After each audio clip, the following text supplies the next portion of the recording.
আচ্ছা, শিব মন্দির দেখে আমরা বেরিয়ে এলাম। এবার যাচ্ছি এইদিকে একটা ধাম দেখতে। এটা মেবি কেদারনাথ ধাম বানানো। দেখি গিয়ে জিজ্ঞেস করি, বলতে পারবো কি কোন ধাম আছে।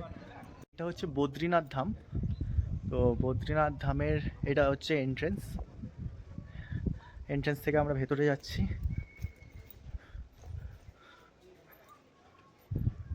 ভেতরে ভেতরটা একটু অন্ধকার। সবে জাস্ট মন্দির খোলা হয়েছে। এখানে মন্দিরের ভেতরে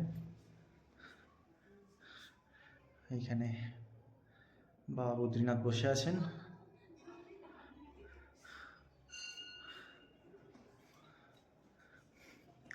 আচ্ছা, সবে জাস্ট মন্দির খোলা হয়েছে, জাস্ট মেনটেনেন্সের কাজ শেষ হয়েছে। বদ্রীনাথ দর্শন করে আমরা বেরিয়ে এলাম। আমি ওখানে হিমাচলে যে বদ্রীনাথ মন্দির আছে ওখানেও গেছি।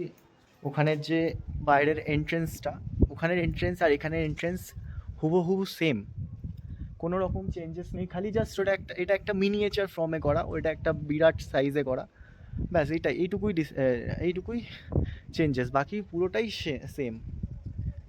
ওকে, বাকি মন্দিরগুলো দেখি ওইদিকে আর কি কি মন্দির আছে।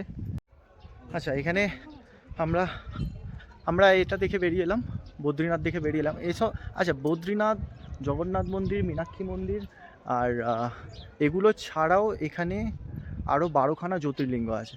তো 12খানা জ্যোতির্লিঙ্গ এখানে আমাদের অ্যাকচুয়ালি কম টাইমের মধ্যে দেখে ঘোরা সম্ভব নয়।